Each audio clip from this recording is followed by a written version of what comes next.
అంటే రాజ్ తరుణ్ ఒకటే చెప్తున్నాడు మేడం ఇక్కడ. ఏం చెప్తున్నాడంటే, మేము రిలేషన్లో ఉన్న మాట అయితే వాస్తవమే, కానీ నేను వివాహం చేసుకుంటా అనేటువంటి మాట అయితే ఇవ్వలేదు అంటూ రాజ్ తరుణ్ కుండబద్దలు కొడుతున్నాడు. కానీ లావణ్య మాత్రం ఆల్రెడీ అసలు రాజ్ తరుణ్కి నాకు వివాహం అయినట్లుగా పోలీస్కి ఇచ్చినటువంటి కంప్లైంట్ దాంట్లో ఆవిడ పొందుపరిచింది. కొన్ని మీడియా సంస్థలకి ఇచ్చిన దాంట్లో నన్ను వివాహం చేసుకుంటా అన్నాడు, కానీ ఇప్పుడు వదిలేశాడు వాడుకొని అంటూ అలా చెప్తూ ఉంది. అయితే ఇప్పుడు దీనికి ప్రాతిపదిక ఏంటి అంటే, ఇప్పుడు సహజీవనం చేయటం తప్పు కాదు అని చెప్పి కోర్టులే చెప్తున్నాయి. ఓకే, అయితే ఈ సహజీవనానికి ప్రాతిపదిక ఏంటి అనేది ఇంపార్టెంట్ ఇక్కడ. వీళ్ళిద్దరి మధ్యలో ఏ ఒప్పందంతో సహజీవనానికి వచ్చారు? ఇప్పుడు పెళ్ళి అనుకోండి, పెళ్ళి కూడా ఒక రకంగా ఒక ఒప్పందం లాంటిదే కదా. ఏంటంటే నీ జీవితాంతం నేను నీతో ఉంటాను, నువ్వు నాతో ఉంటావు, మన ఇద్దరం కలిసి ఉంటాము, మన వంశాన్ని వృద్ధి చెందుకుంటాము, నేను నిన్ను చూసుకుంటాను, నువ్వు నన్ను చూసుకుంటావు, ఇదే కదా. చాలా రాగా మాట్లాడుకుంటే ఇదే కదా. మరి దీనికి ఎక్కడైనా సరే తేడా వస్తే కోర్టులు చట్టాలు ఉన్నాయి, అలాగే సహజీవనానికి కూడా ఉన్నాయి. అయితే ఈ సహజీవనానికి ప్రాతిపదిక ఏంటి అంటే, పెళ్లి చేసుకుందాము మనము కొన్నాళ్ళు ఇలా కలిసి ఉండి అనే ఒప్పందం మీద వీళ్ళు కలిసి ఉండి కొన్నాళ్ళు అయిపోయిన తర్వాత నచ్చిందనో నచ్చలేదనో ఇంకొకటో చెప్పి వెళ్ళిపోతే గనక రెండో వాళ్ళు దాన్ని అబ్జెక్ట్ చేస్తే గనక కోర్టు దీన్ని సీరియస్గా తీసుకుంటుంది. అంటే ఇక్కడ ఏంటి వీళ్ళ సహజీవనానికి ప్రాతిపదిక ఏంటి అనేది ఇంపార్టెంట్. అలాగే సహజీవనాన్ని కోర్టు పెళ్ళి అంత కన్సిడర్ చేయట్లేదు, కానీ దీనిని కూడా కన్సిడర్ చేస్తుంది. ఈ సహజీవనంలో ఉన్న వాళ్ళు కూడా డొమెస్టిక్ వైలెన్స్ కేసు పెట్టొచ్చు. వీళ్ళకి కూడా కొన్ని హక్కులు ఉంటాయి. సహజీవనంలో ఉన్న తర్వాత ఒకవేళ విడిపోవాల్సిన పరిస్థితి వస్తే వీళ్ళు అల్మనీ కూడా పే చేయాల్సిన అవసరం ఉంటుంది. అంత ఉంది సహజీవనానికి. మరి ఏమీ లేకుండా సహజీవనం చేసేస్తాం అంటే అవ్వదు కదా. కొంతమంది పెళ్ళిళ్ళు రిజిస్ట్రేషన్ చేసుకోరు, ఏ గుళ్ళోనో పెళ్లి చేసుకుంటారు. ఆ గుళ్ళో పెళ్లి చేసుకున్న ఫోటోలు కూడా లేవు అనుకుందాం పోని. అప్పుడు వాళ్ళ పెళ్ళికి ప్రాతిపదిక ఏంటి నిరూపించుకోవాలి అంటే ఏంటి అంటే, ఇప్పుడు వీళ్ళిద్దరూ కలిసి ఒక ఇంట్లో ఉంటున్నారా లేదా, ఈ ఇంట్లో మేము ఉంటున్నాము అని చెప్పి ఓనర్కి చెప్పి అద్దెకి తీసుకున్నారా, అదే రోడ్లో వీళ్ళు కలిసి తిరుగుతూ ఉన్నారా, ఆ రోడ్లో ఉండే వాళ్ళందరూ వీళ్ళిద్దరూ భార్యాభర్తలు అని అనుకుంటున్నారా, పోనీ భార్యాభర్తల్లాగా ఉన్నారు అన్నట్లుగా వీళ్ళు ప్రవర్తించారా లేదా, ఇవన్నీ కోర్టు పరిగణలోకి తీసుకుంటుంది. ఇలాంటివన్నీ జరిగినాయిగా రాజ్ తరుణ్ విషయంలో.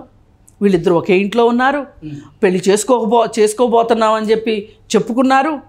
ఈయన చెప్పాడో లేదో కానీ ఆమె చెప్పుకుంది.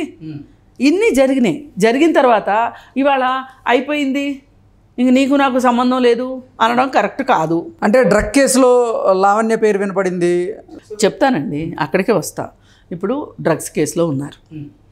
అదే నీ సొంత భార్య డ్రగ్స్ తీసుకుంది అనుకోండి, ఏం చేస్తావు? డ్రగ్స్ తీసుకుంటుంది అని విడాకులు ఇస్తావా? ఇవ్వవు కదా. తీసుకెళ్ళి ఏం చేస్తావు? డ్రగ్స్ తీసుకున్న వాళ్ళని ఏమని పిలుస్తారు? బాధితులుగా చూస్తుంది చట్టం. తీసుకెళ్ళి ఏం చేస్తావు?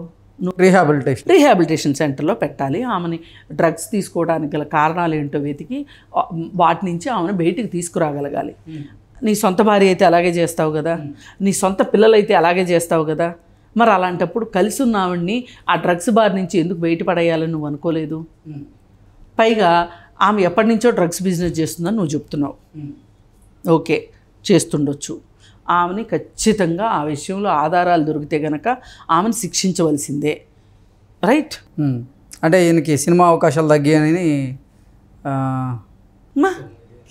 కాదండి, నేనేమంటున్నానంటే ఏదైనా పాసిబిలిటీ ఉంది. అసలు కాదు అనుకోవటానికి ఎక్కడ? ఇప్పుడు నీ మీద ఒక ఆరోపణ వచ్చింది, నువ్వు ఈ ఆరోపణలోంచి నువ్వైతే బయటపడాల్సిందే కదా. ఇప్పుడు నేను పెళ్లి చేసుకుంటానని చెప్పలేదు అన్నది నువ్వు నిరూపించాలి.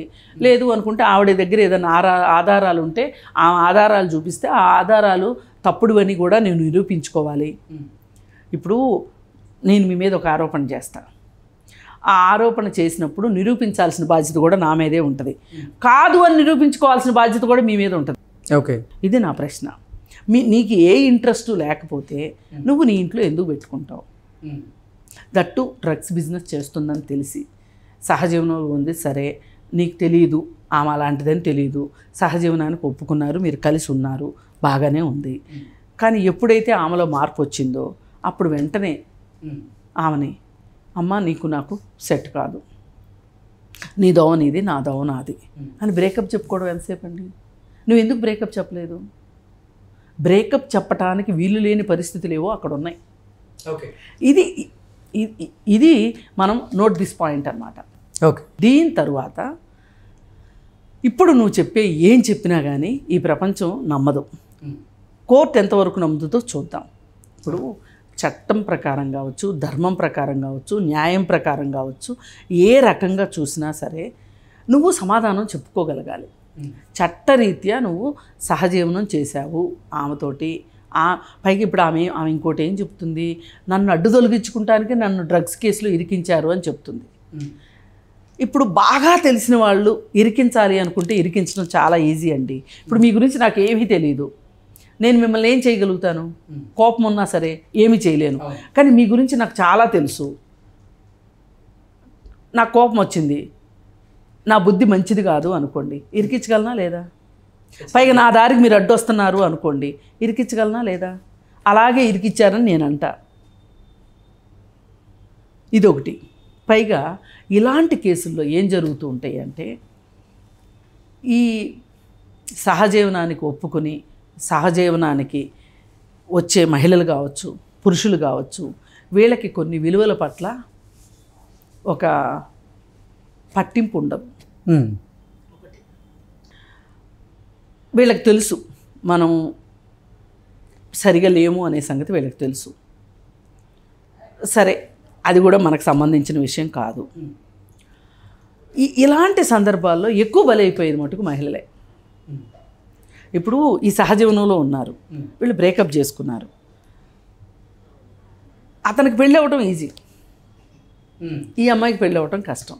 అంటే మీకు రూల్స్ రెగ్యులేషన్స్ లేకపోవచ్చు కానీ సమాజానికి ఉంటాయి రూల్స్ రెగ్యులేషన్స్. అర్థమైంది కదా? అలాగే ఇరికించటం కూడా, ఇప్పుడు చాలామంది ఫైనాన్షియల్ ఫ్రాడ్స్ చేస్తూ ఉంటారు.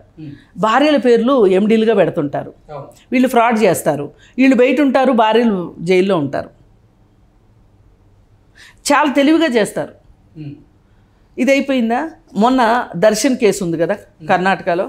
దర్శను పవిత్ర గౌడ ఇద్దరు సహజీవనం అని వాళ్ళు చెప్తున్నారు, కానీ పెళ్ళి అని ఆవిడ చెప్తుంది. మాకు పెళ్ళి అయిందని చెప్తుంది ఆవిడ. కానీ వీళ్ళ మీద ఎవరో ఒక అతను, ఒక అభిమాని ఆమెతో అసభ్యంగా ప్రవర్తించాడు, ఇబ్బంది పెట్టాడు. రేణుకాస్వామి అయినప్పుడు వీళ్ళు మామూలుగా అయితే ఏం చేస్తారు? మామూలు భార్యాభర్తలు అయితే ఏం చేస్తారు? చక్కగా పోలీస్ స్టేషన్కి వెళ్ళి మా మీద ఇలాంటివి వచ్చినాయి, అతన్ని అరెస్ట్ చేయండి అని చెప్తారు. లేదు చట్టం ఏం చేస్తో చెయ్యండి అని చెప్తారు. అవును.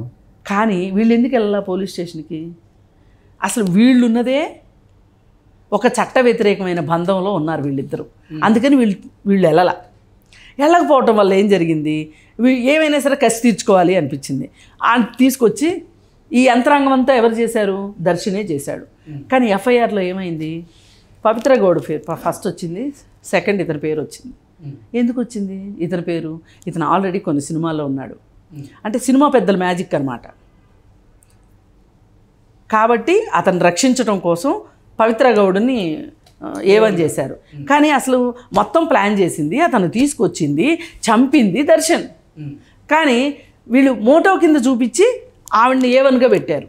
ఇప్పుడు ఇక్కడ కూడా ఈ కేసులో కూడా రాజ్ తరుణ్ మీద దయాదాక్షిణ్యాలు ఎక్కువ పెట్టుకొని రాజ్ తరుణ్ని తప్పించే ప్రయత్నం జరిగితే కూడా ఆశ్చర్యపోవక్కర్లా ఈ కేసులో. కానీ అంటే ఈ కేసులో అన్ని రకాలుగా లావణ్య గారే ఇబ్బంది పడే అవకాశం ఉంది, మోసపోయే అవకాశం ఉంది. ఆల్రెడీ మోసపోయింది, ఆల్రెడీ ఇబ్బంది పడింది, కేసులో వీళ్ళు ఇరికించారు. అంటే ఆమె తప్పు లేదని నేను అనట్లా. చట్టం దృష్టికి మీరు తీసుకెళ్లారు, ఆ తీసుకెళ్లేదేదో ఇంకా అంతకంటే ముందు తీసుకెళ్ళి ఉండొచ్చు కదా. ముందెందుకు తీసుకెళ్ళలేదు? అంటే మీకు కూడా ఏదో పబ్బం గడిచిందనమాట అక్కడ.